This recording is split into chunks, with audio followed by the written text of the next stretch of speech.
다 이렇게 형해화될 거라고 봐요. 근데 예를 들어서 다른 당에서 되면은 있잖아요. 문재인 정권 때도 똑같이 이렇게 했어요. 아니 문재인 정권이 아니라 노무현 정권 때도 이런 정책을 다 했었거든요. 근데 이명박이 정권이 되자 이런 거 다 없애버렸잖아요. 똑같습니다. 근데 만약에 같은 민주당 내에서도 운동권 출신들의 대통령이 되거나 청와대가 장악하면 요 비율을 조금은 지킬 수 있을 수도 있고, 제가 보기 그래도 이것이 다운될 거라고 저는 보입니다. 많이. 왜 그러냐면 이러한 정책이 잘못됐다라는 것을 다 말을 하고 있어요. 미친놈이다, 미친 정책이다, 이렇게 다 말을 하고 있는데 걔들은 이제 쭉 하고 있는 거죠. 근데 최고 수뇌부가 바뀌면 어떻게 해요? 그 비난한 것을 알아요. 그래서 그 모든 잘못된 것을 전 대통령한테 뒤집어 씌우고, 현 대통령은 그것을 자기네들은 이렇게 하지 않겠다는 게 대부분의 정책이에요. 왜 그러냐면 이제 제가 봤을 때는 그래요. 이게 이제 처음 정권이고 두 번째 정권이기 때문에 만약에 똑같은 운동권 출신들이 대통령이 된다, 이제 이렇게 된다고 하면은 아마도 한 해에는 이렇게 한 번은 더 할 수도 있을 것 같아요. 근데 중국 공산당들도 이렇게 보면은 뭘 하고 있어요? 중국 공산당들도 정치는 공산주의를 하지만 경제는 자본주의를 채택하고 있잖아요. 경제 원칙을 채택해요. 왜냐하면 흥묘백묘론도 그런 논리잖아요. 쥐 잘 잡는 게 장땡이다.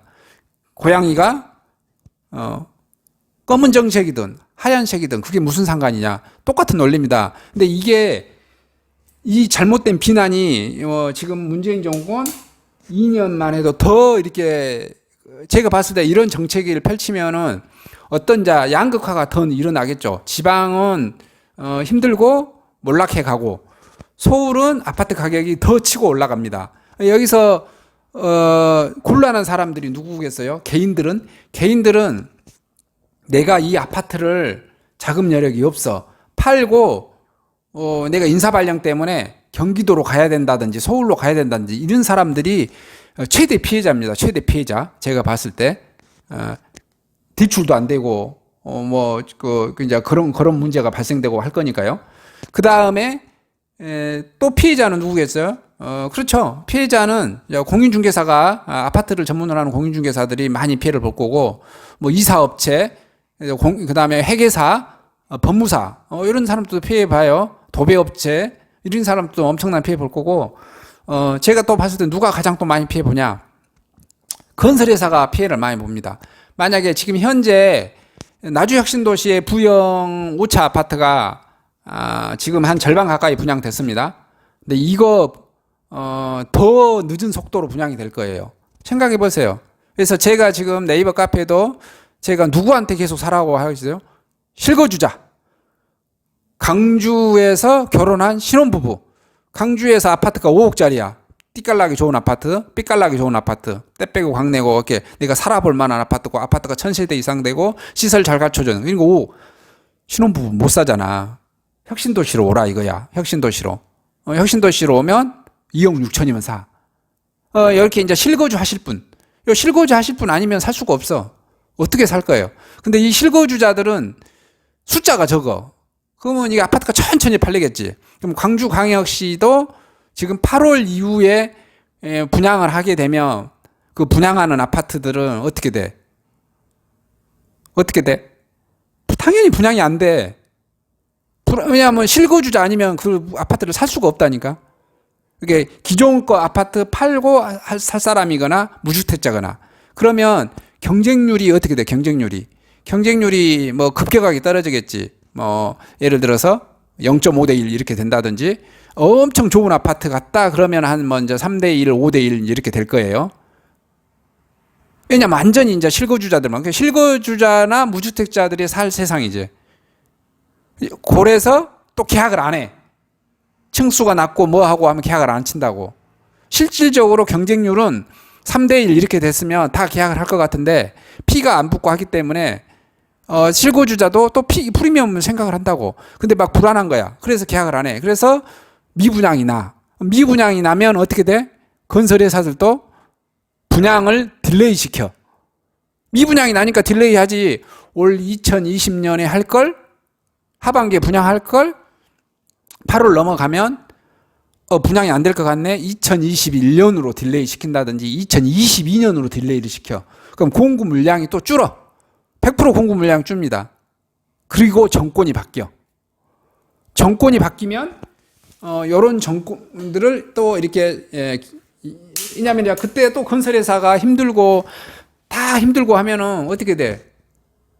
뭐 이제 그렇게 들었을 때 그걸 해주겠죠. 그 항상 그 규제했다가 또 규제를 풀었다가 이렇게 하는 게 정부가 무한정 규제를 할 수는 없는 거예요. 왜냐하면은 다 망하게 할 수는 없잖아요. 이렇게 계속 반복되어질 거다 이거예요. 지금 여기서 지금 현재 민주당의 대통령 후보가 이낙연 같은 경우 나올 수도 있고, 예를 들어서 지금 자 뭐 김경수 뭐 있을 거 아니에요? 그 다음에 저기 뭐 이제 현재 경기도지사 뭐 아웃될지 살을지 이제 그걸 모르겠는데, 그럼 이제 가장 가능성 높은 자 이낙연 사리만 하나만 듣고 보잖아요. 이낙연이 대통령이 되는 경우하고 김경수가 대통령이 되는 경우는 부동산 정책에서 어떻게 될 거냐. 김경수가 되면 운동권 출신 놈들이 다 장악해 청와대를. 그래서 이걸 유지할 확률이 높아. 이런 정책들을 문재인을 욕할 수가 없지. 근데 이낙연이가 되면은 어떻게 하겠어요? 바로 다 까버리지. 결이 달라, 결이. 그래서 현재에 있는 문재인이라든지 이쪽 운동권들은 어떻게 해서든지 이낙연한테 대통령 후보권을 안 주려고 할 거야. 근데 뭐 이제 주더라도 자기네가 만약에 어쩔 수 없이 만약에 나중에 뭐 드루킹 사건으로 관련돼 가지고 김경수가 아웃돼 버렸다. 뭐 아웃 안 되게 하려고 뭐 이제 뭐 대법관이나 뭐 이런 사람도 다 구워 삶으려고 하겠죠. 그쪽에서는. 근데 만약에 그렇게 돼 버리면 어차피 그 아웃 돼 버리면 그쪽 운동권 출신들은 뭘 하겠어요? 이낙연이한테 밀어주는 조건으로 뭘 하겠어요? 뭐 진짜 청와대라든지 주요 부서들을 자기네들을 막 하려고 하겠지만, 이낙연이가 오케이 해주겠다 하고 실제 되면은 안 할 확률이 많겠죠. 왜냐면은 그때는 칼자루를 내가 쥐었으니까. 그래서 같은 민주당 내에서라도 제가 보면은 운동권 출신이 장악하느냐, 운동권 출신이 아닌 사람들이 장악하냐에 따라서 완전히 이런 정책들은 뒤집어질 거라고 보고요. 만약에 뭐 통합당이라든지 뭐 다른 당에서 대통령이 나온다 하면 이것은 바로 옛날로 바로 다 원폭 조치 시켜버릴 거예요. 그래서 어떻게 해라? 버틴 자만이 돈을 번다 이거예요. 여기가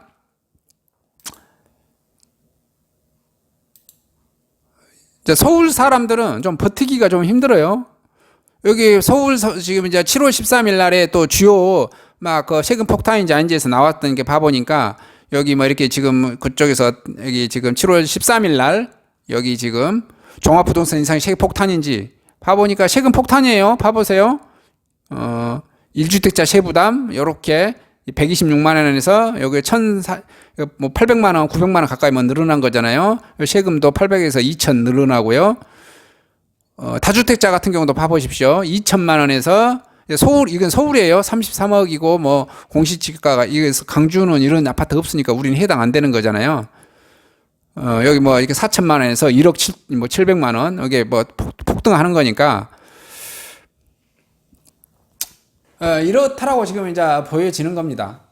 그래서 지금 제가 뭐 해줄 수 있는 것은, 해줄 수 있는 방법은,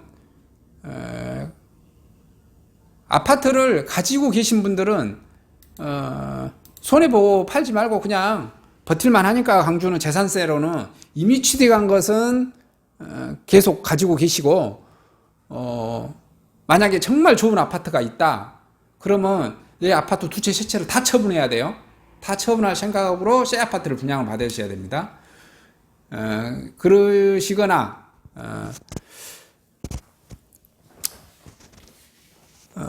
지금 이런 걸로 인해서 지방 아파트는 그 거래가 물량이 대폭 줄어들 걸로 이제 판단이 되어져요. 그래서 지금 현재 지방 사람들이 뭐 청와대 청원도 이렇게 하는 것 같아요. 이 법이 아직 국토부에서 발표만 됐지 세부 시행은 언제 해야 돼요? 7월에 임시국회, 뭐 8월에 임시국회를 해서 요걸 통과시켜야 이렇게 지금 할 거겠죠. 그거 이제 하지 말자고 제 카페에도 이렇게 올라오는 것 같아요. 그 다음에 지금 나주시나 광주시에서도 지금 아파트를 막 내놓고 있습니다. 가격을 싸게. 근데 거래가 된다 안 된다? 안 되고 있다. 이렇게 보여집니다. 왜냐? 이제는 실거주자, 무주택자 이분들만이 살 수 있는 세상이 되어버렸습니다. 근데 이분들도 뭐 하실 것이다? 그러니까 좋은 것도 이제 똘똘한 한 채 골라야 될 거잖아요. 제가 부용 5차 사시겠다 하신 분도 바로 7월 10일 날 발표되니까 바로 홀딩해서 안 사시겠다고 지금 말씀하신 거거든요. 왜 그러냐면은 부용 5차는 똘똘한 아파트가 아닌 것 같아, 자기가 봐도. 그래서 물론 부용 5차를 샀다가 또 한 2, 3년 후에 괜찮은 광주라든지 이런 게 나오면 그 되팔고 이거 살 수가 있는데 그때 이게 안 팔릴까 봐 걱정한 거겠죠.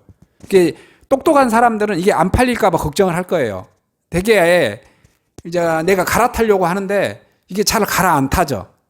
경과 규정을 얼마나 지금 줄지도 지금 이제 걱정이 되긴 해요. 경과 규정을 좀 길게 주면 좀 더 많이 살 건데 경과 규정을 굉장히 작게 주면 그것도 갑자기 내가 1% 세금 냈다고 또 7.7% 추가로 추징나가 되면 사람 도발아버리겠죠. 자, 어쨌든 이제 이런 시장입니다. 그래서 향후에 7월 이렇게 10일자 부동산 대책으로 해서 지방 부동산은 폭락까지는 뭐 될지 어쨌든 이렇게 거래가 거의 뭐 안 이루어질 것 같고, 서울은 그래도 올라갑니다. 왜 서울은 올라가냐면은 서울은 지금 뭐냐면은 그 공급량이 내년에 그 절반 정도로 줄어요. 그런데 서울에는 그 대기업 회장님들의 아들, 딸, 그 다음에 판검사, 뭐 의사, 이런 잘 나가는 부모들은 또 대부분 자녀가 그런 직업들을 갖고 있어요. 그래서 부모가 돈 대주고 해서 또 살 거란 말이에요. 근데 그러한 살려고 하는 수는 해마다 한 10만 명씩 이렇게 서울에서는, 서울 경기에서 나오고 있어요. 근데 아파트 공급 물량이 봐보니까 지금 서울 같은 경우는 뭐 5만 채 계속 막 줄고 있어요. 절반 50%로 줄고 있거든요. 그래서 서울은 계속해서 가격이 올라간 것 같아요. 그래서 지금 지방에 있는 사람들도 뭐 막 서울로 지금 살려고 하죠. 광주 아파트 이런 거 없애버리고 서울에 뭐 주소지 옮겨서라도 뭐 이렇게 살려고 하신 분들이 있고 막 그러시는 것 같습니다. 어쨌든 지금 현 정부는 막 그런 말도 있는 것 같아요.